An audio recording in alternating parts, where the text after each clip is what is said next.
চন্দ্রপুর নামে এক গ্রাম ছিল। সেই গ্রামে রমেশ নামের এক গরিব ও পরিশ্রমী চাষি বাস করত।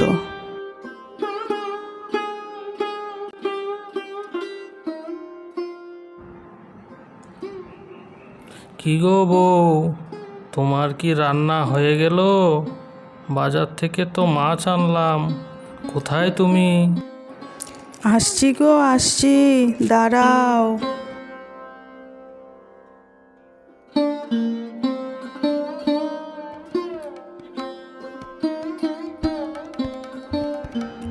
কোথায় দেখি তোমার মাছ? বাহ, কত বড় মাছ!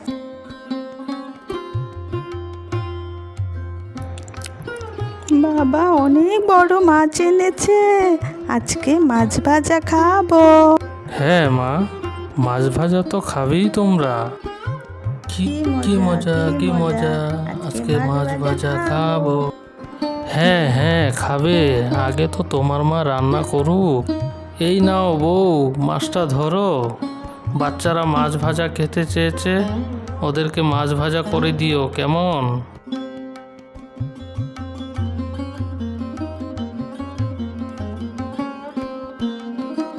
ঠিক আছে, আগে আমি মাছটা কেটে রান্না করি, তারপর ওদের দেব। আর তুমি যাও, হাত মুখ ধুয়ে এসো, কিছু খেয়ে নাও। এইভাবেই বউ ও দুই ছেলে মেয়েকে নিয়ে রমেশের সংসার বেশ সুখেই কাটছিল।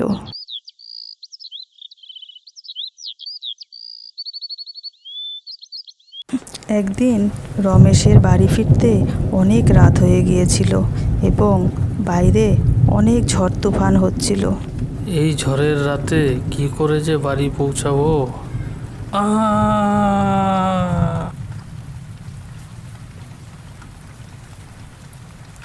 হঠাৎ রমেশের মাথায় গাছের ডাল ভেঙে পড়ল এবং রমেশ মারা গেল।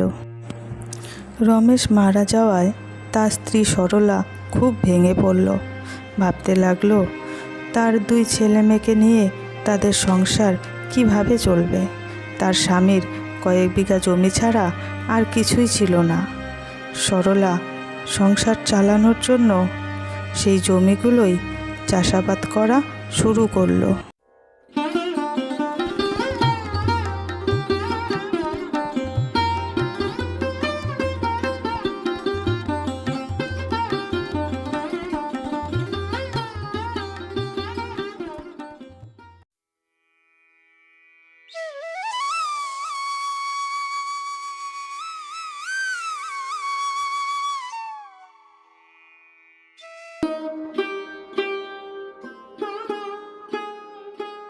অনেক দিন পর সরলা তার জমিতে গিয়ে দেখলো অনেক ধান হয়েছে। যাক, ফসল তো ভালোই হয়েছে, ছেলে মেয়ে দুটোকে নিয়ে কষ্ট করতে হবে না, এই বছরটা ভালোই চলে যাবে।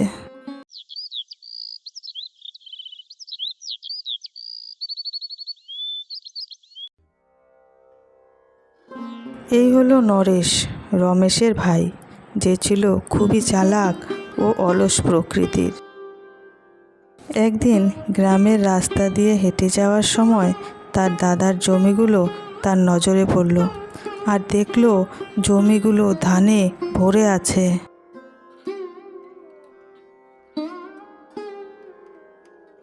বউ, ও বউ, কোথায় গেলে? একবার এদিকে আসো দেখি।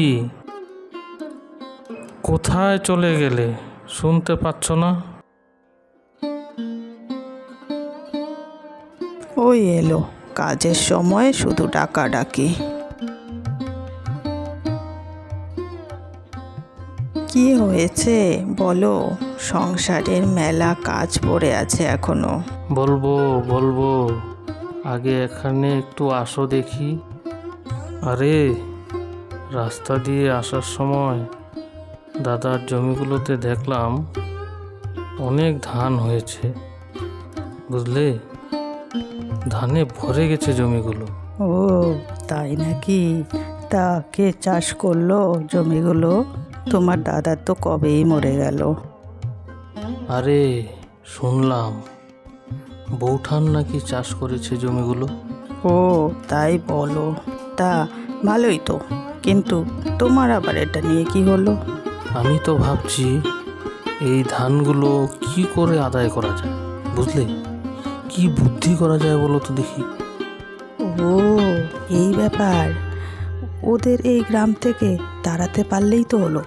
তাহলে শুধু ধান নয়, জমিগুলোও তোমার হবে। তাহলে তো খুবই ভালো হয়, কিন্তু কিভাবে? সেই বুদ্ধিটাও তো বের করো।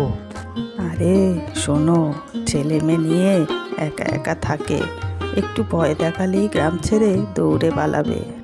ভয়? কিন্তু কি ভয় দেখাবো? শোনো শোনো, আমি কি বলি, আমরা ওদেরকে ভূতের ভয় দেখাবো, বুঝলে? কি? ভূত? এই ভূত আবার কোথায় পাবো? এই জন্যই তো বলি, তোমার মাথায় আর বুদ্ধি শুদ্ধি হলো না।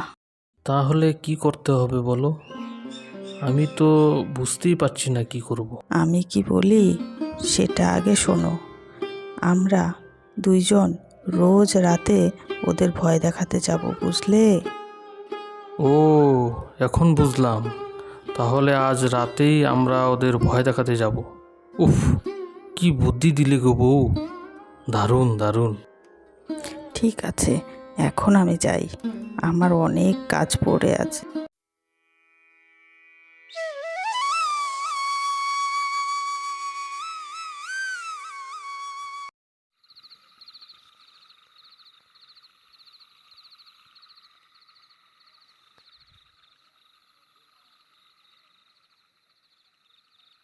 শোনো, তাড়াতাড়ি করবে, না হলে কিন্তু কেউ দেখে ফেলবে। হুম হুম। তাড়াতাড়ি একটা পাথর নাও আর চালে ঢিল দাও।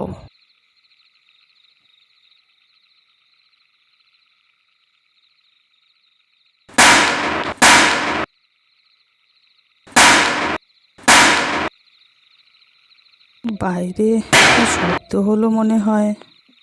শোনো, বাইরে কি শব্দ হচ্ছে, আমি গিয়ে দেখে আসি, তোমরা এখানেই বসে থাকবে।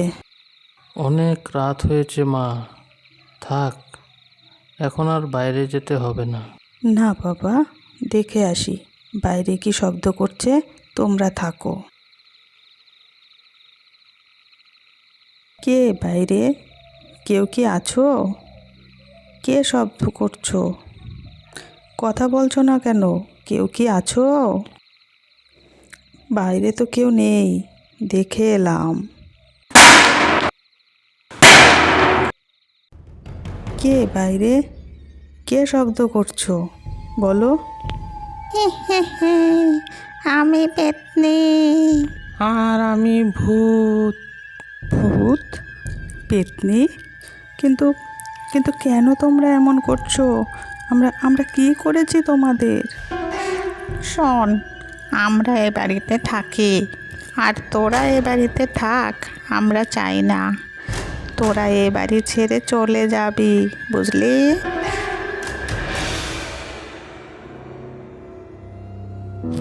এখানে এত রাতে এগুলো আবার কি হচ্ছে?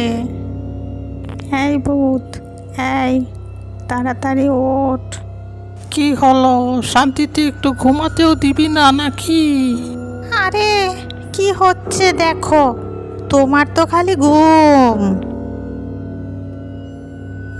যদি ভালো চাস তাহলে দুদিনের মধ্যে বাড়ি ছেড়ে চলে যাবি। আর যদি না যাস তাহলে তোর দুটো বাচ্চার হাড়গুলো কর্মর করে চিবিয়ে খাবো। মনে হয় কাজ হয়েছে, চলো, কাল আবার আসবো, এখন যাই। কি ব্যাপার, এই ভূত পেতনিগুলো আবার কোথা থেকে আসলো? চলো গিয়ে দেখতে হবে।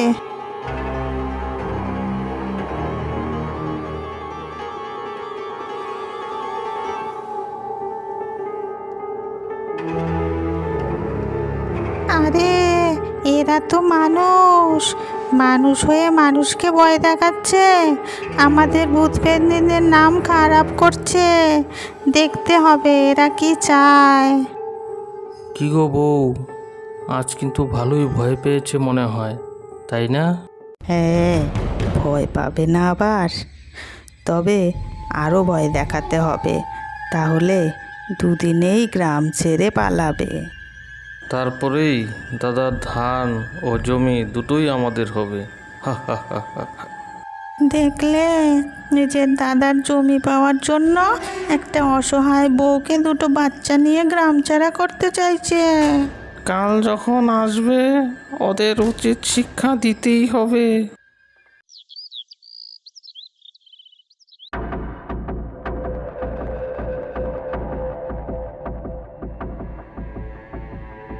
ওই দেখো, আজ আবার আসছে গো।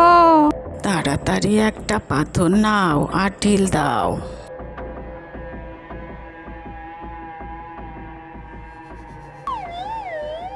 ওরে বাবা গো, মরে গেলাম গো।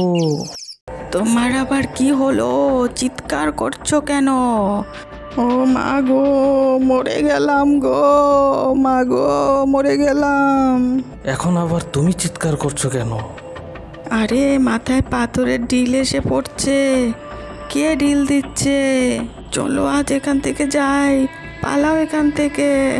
কি রে, দাঁড়া দাঁড়া, এত তাড়াতাড়ি চলে যাবি? কে কে কে কে গো তোমরা? কে? ভূত সেজে ভয় দেখাচ্ছিস, আর আসল ভূত চিনিস না বুঝি? কোনো কথা বলো না বউ, তাড়াতাড়ি এখান থেকে পালাও। হাওয়া কেন গো? ছেড়ে দাও, ছেড়ে দাও, ছেড়ে দাও। ছেড়ে দিব তোদেরকে? এত সহজে তোদেরকে ছেড়ে দেওয়া যাবে না।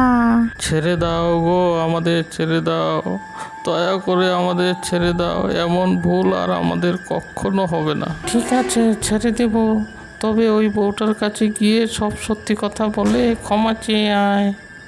ঠিক আছে, তোমরা দয়া করে আমাদের কিচ্ছু করো না, আমরা এক্ষুনি ক্ষমা চেয়ে নিচ্ছি। দিদি, দিদি ওঠো, ও দিদি শুনতে পাচ্ছ? ওঠো।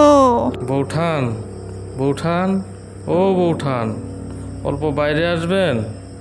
ও বৌঠান, শুনতে পাচ্ছেন? কি হলো? নরেশের গলা মনে হচ্ছে। এত রাতে? যাই গিয়ে দেখি। এত রাতে কি হলো তোমাদের? দিদি গো, আমরা বড় ভুল করে ফেলেছি। কি ভুল করেছো বলবে তো? বৌঠান, আমরা তোমার পায়ে পড়ি, আমাদের ক্ষমা করে দিও। শোনো, তোমরা ওঠো, আগে বলো কি হয়েছে। বৌঠান, আসলে আমরাই প্রত্যেক দিন রাতে এসে তোমাদেরকে ভয় দেখাতাম। আমরা ভেবেছিলাম তোমরা গ্রাম ছেড়ে চলে গেলে তোমাদের জমিগুলো আমরা নিয়ে নেব। আমাদের ক্ষমা করে দাও দিদি, না হলে ওই ভূতগুলো আমাদের সত্যিই মেরে ফেলবে। কি ভূত? কোথায় ভূত? ওই যে বৌঠান, ওই গাছের নিচে দাঁড়িয়ে আছে। ছি, তোমরা এত খারাপ! নিজের লোক হয়ে তোমরা আমার এত বড় ক্ষতি করো। তোমাদের থেকে তো ওই ভূতগুলো অনেক ভালো। তোমরা একবারও ভাবলে না আমার ছোট দুটো ছেলে মেয়েকে নিয়ে আমি কোথায় যাব? এত লোভী তোমরা! যাও, তোমাদের ক্ষমা করলাম, কিন্তু আমার বাড়িতে তোমরা আর কোনো দিনও আসবে না। তোমাদের অনেক ধন্যবাদ। তোমরা না থাকলে আমাদের অনেক বড় ক্ষতি হয়ে যেত। দুই ছেলে মেয়েকে নিয়ে যে কোথায় যেতাম জানি না, তোমরা আমাদের রক্ষা করলে। ঠিক আছে, এখন দুই ছেলে মেয়েকে নিয়ে তোরা ভালো থাক, আমরা এখন চললাম। চললাম মানে? কোথায় কোথায় যাবে তোমরা? আমরা এ বাড়িতে আর থাকবো না বোন, আমরা চলে যাচ্ছি এ বাড়ি থেকে। কিন্তু কেন চলে যাচ্ছ এখান থেকে? তোমরা আমাদের সাথে এখানেই থাকো দয়া করে। না না, আমাদের যেতে দে। আমরা এখানে থাকলে আমাদের দেখে তোরা ভয় পেয়ে যেতে পারিস। না না, কোথাও যাওয়া হবে না তোমাদের। তোমরা এই বাড়িতেই আমাদের সঙ্গে থাকবে। তোমরা আমাদের রক্ষা করেছো, তোমরাই এই বাড়ির রক্ষক হয়ে থেকো।